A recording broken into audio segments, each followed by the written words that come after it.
咁咧，多謝大家留到最後啊！咁睇下我哋究竟點樣可以做到 achieve 到呢個3倍 ROI 啊嘅一個效果。咁一開始咧，通常都係揾呢啲 slide 嚇下你哋，話俾你聽，話今天好亂喎啲嘢，係咪？我哋使咗好多錢去搞，今天仲要搞埋 AI。Digital transformation 已經搞咗好多年啦，係咪？Fragment，所以咧其實有啲會做得好啲，有啲可能差啲，個回報可能差啲。咁所以咧，點樣可以做得好一啲咧？咁今天咧，我就請到我 partner 啦，IBM Consulting 嘅 Stanley 同我一齊去介紹俾大家。好 Welcome Stanley。好，唔該晒 Anthony。係啦，咁我哋 IBM 啦，不嬲啦，都會幫大家唔同嘅企業啦，去制定一啲 enterprise 嘅一啲 hybrid cloud 嘅 strategy 啦。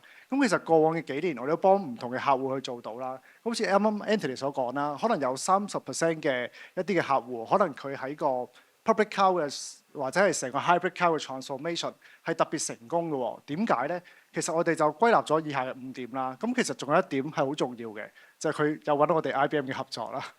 係啦，咁其實啦5點啦，因為其實時間關係啦，我想 more focus 咧就係第一點嘅。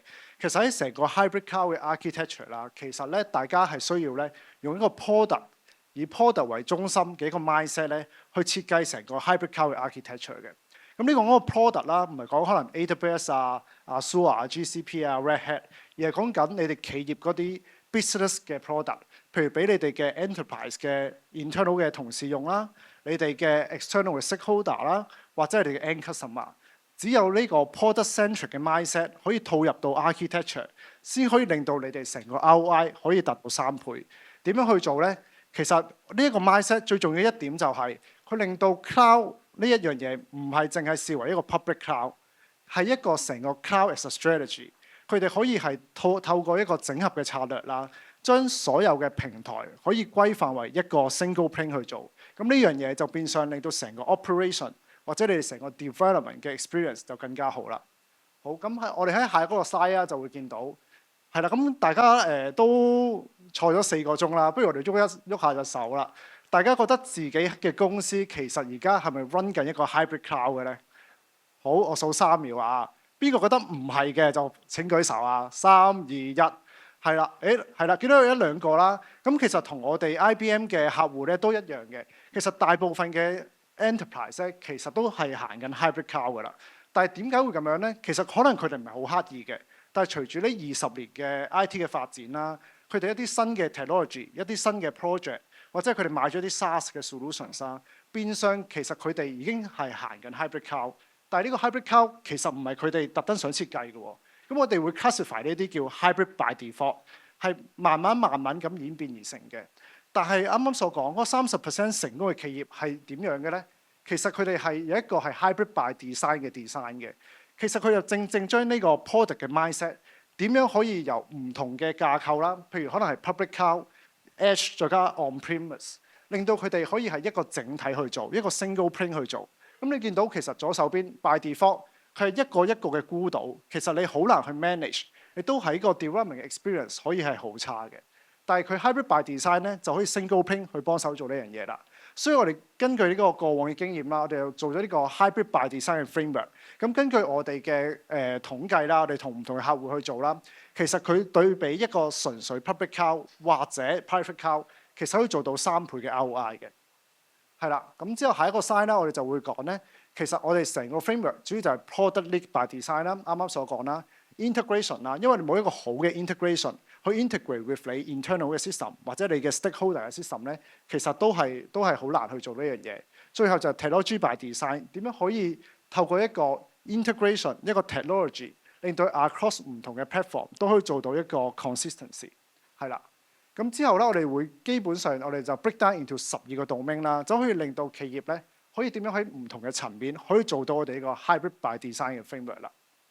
係啦，咁下一個啦，你就見到可能太細隻字啊，呢個咧就係我哋講緊咧，透過我哋去做一個轉型啦，由 hybrid by default 變成 hybrid by design 呢5個 mode 係啦。咁我哋講 mode 唔係講 level 嘅，因為可能大家做啲 assessment maturity level 就一定係話5係最好啦。但係我哋呢個 case 咧就唔係嘅，我哋透過我哋同唔同嘅客戶分析啦，就會揀一個佢啱或者佢哋覺得舒適嘅一個 stage 嘅。咁既然今日係 Red Hat 嘅 event 啦，咁就不如我哋就 focus 喺講究竟係 Kubernetes 同埋 hosting platform 係點樣啦。交俾 Anthony。好，咁我哋就會用 OpenShift Kubernetes 呢個為例啦。咁你就會見到可能 Mode One、Mode Two，咁可能甚至 Mode One 係冇用 Kubernetes 嘅，冇用 container 呢啲嘢嘅。咁應該少啲客戶係咁樣樣啦。Mode Two 可能會係某啲 environment 會用，例如你嘅 development，OK，或者你啲 testing pilot 呢啲咁嘅 environment 啦。咁去到 Mode Three 啦，Mode Three 應該比較多一啲客戶會係咁樣啦。可能我自己咧，可能某一啲頭先講嘅某一啲孤島咧，某啲 application 咧就會用呢個 OpenShift 或者一啲 K8。咁你會見到可能我會喺 Public Cloud 嗰度咧又有啲唔同嘅 flavor 喎。咁佢哋自己 customize 出嚟俾你嘅喎。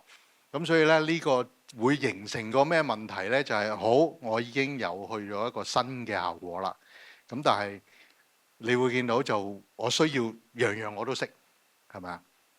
咁呢個可能會多啲人入到喺呢，大概係呢個 Mode 3嘅環境啦。咁去到 Mode 4嘅時候咧，你就會可以喺啲唔同嘅 platform 嗰度咧，都會其實利用一個 single platform 就係 OpenShift。你全部環境咧都好類似嘅。咁你用嘅時候咧，你唔會特別話需要，咦？我又要學過另外一套，可能嗰套又 update 咗，又會唔同咗。咦？另外一套又唔係咁喎。到我去 manage 佢嘅時候咧，可能會有好大嘅困難，或者好似今天嘅人事變動比較多嘅時候咧，咁點算咧？咁所以即係我哋會話俾你聽，點樣可以 consistent 啲咧？咁你用top 一個適合嘅 technology 咯。咁去到 Mode 5啦，Mode 5就係當你 across 咁多個呢啲 container platform 嘅時候咧，都係一致嘅時候咧，咁你點管理啦？因為你去到唔同嘅，我哋叫唔同嘅 platform 嘅時候咧，其實你都會去面對佢一啲唔同嘅 UI，咁你先會去到 manage 嘅一部分。咁而如果你係可以喺天同地，我哋咁樣叫下，都會用到一個 single management 嘅話，例如我哋嘅 ACM 啦。咁你就會透過 ACM，其實你喺你嘅公司，你 on-prem 嘅時候咧，你都可以去睇到究竟你public cloud 上邊或者唔同嘅 cloud 上邊，究竟嗰套會係點樣樣？你唔需要又 log in 又 log out 或者去啲唔同嘅地方咁去 manage 佢。咁呢個就會去到 Mode 5嘅效果啦。OK，咁但係點樣可以？究竟有啲咩實例？有啲咩客可以做得到咧？咁啊，Stanley，你又可以介紹下喎。好啊，好啊，冇問題。係啦，咁其實 ROI 啦，啱啱所講3倍啦，其實只要大家將我啱啱所講 product 嘅 mindset，將佢套入去啱啱所講呢12個 domain 下，咁佢就真正可以體現到呢個3倍嘅 ROI 㗎啦。咁你見到啦，我哋可以講下呢個故事啦，就係我哋幫一個我哋長久合作嘅一個美國嘅major 嘅 NI 啦。咁你見到其實本身灰色嗰個就係我哋未揾我哋之前啦，啱啱所講 hybrid by default 嘅。咁去到中間就而家我哋幫佢做緊啦，去到最後其實係最後嘅 target state 啦。咁你見到其實短短喺呢個中間呢個 state today 呢個 state 啦，其實佢個 business value 已經大咗好多，佢成個 business acceleration 咧都快咗好多嘅。咁變相咧令到佢 product 個 time to market 咧係快咗70% 嘅。咁變相係有咩好處咧？就變咗佢可以更加快咧去回應呢一個市場嘅需求啦。因為去到而家呢個 AI 嘅世代啦，其實唔再係可能講呢個 cost 嘅 reduction，反而真正係講就係點可以更加快、更加安全、更加喺合乎框架下去推出嚟嘅 product。而我哋幫佢呢樣嘢，就正正可以令到佢成個 business value 可以提升到啦。好啦，咁下一個 slide 啦，我哋就會講 ROI 啦。ROI 啱啱講嘅3倍，其實係來自啲乜嘢咧？啱啱所講唔係嚟自一個 cost 嘅 reduction。因為我哋可能呢20年啦，我哋做呢個 modernization 或者 migration， 我哋可能好 focus 喺點樣可以減輕呢個 capex 啊、opex 啊。但係真正嘅 ROI 咧係源自我哋 platform 推動嘅一個 business acceleration， 所以我哋更加需要係一個 product 嘅 mindset 去設計我哋嘅 hybrid cloud。好似啱啱 Anthony 話齋，用 OpenShift 嘅 platform 點樣去連貫晒成個唔同係 on-prem 啊、public cloud 啊，或者係你 edge 嘅 device 啊。點可以做到呢樣嘢啦？係啦，咁而下一個啦，就見到我哋成個嘅 framework 啦，除咗啱啱所講 financial，點樣喺個 cost 嘅 reduction 之外，更加係 revenue focus， 點樣去透過 continuous 去改善你 existing 嘅 product 啦，再加上新嘅 product 去回應你一個market 嘅需求啦，而去到最後我哋更加有呢個 strategy 嘅一個嘅 coverage。令你去點樣去做一個 risk 嘅 mitigation 啦，一個 environment 嘅 considerations 啦。咁變相令到你係成個嘅 framework 由 financial 去到一個 strategy 都可以提供到，係啦，係啦。咁最後一個 slide 啦，係啦，可以再一個 slide，係啦。咁最後個 slide 啦，咁希望大家咧記住呢5點啦。咁呢個5點就係可能係你哋可以 bring back 翻你哋公司啦，因為呢5點就係過往成功嘅例子點樣可以 achieve 到嘅。咁其中最後一個點就係 product centric， 大家要記住呢樣嘢，因為去到呢個 AI 嘅世代，甚至係呢一年公佈嘅呢個 critical infrastructure 啦，咁大家係時候要 review 下大家嘅 architecture， 除咗可能嘅 availability 啦、security 嘅 consideration 啦，有冇將呢個 product 嘅 mindset 擺入去，令到你哋做呢個 business accelerations， 係啦。好，咁啊，多謝 Stanley 嚇。咁我哋今日大概會去到呢一度啦。咁其實Red Hat 加上 IBM Consulting 咧，其實係你一個好好嘅 open source 嘅選擇。無論係做頭先講嘅 Kubernetes 啦，甚至乎去 AI 啦，即係我希望你會知道有 OpenShift AI 啊，有 Inferencing Server 啦。咁希望會幫到你之外啦。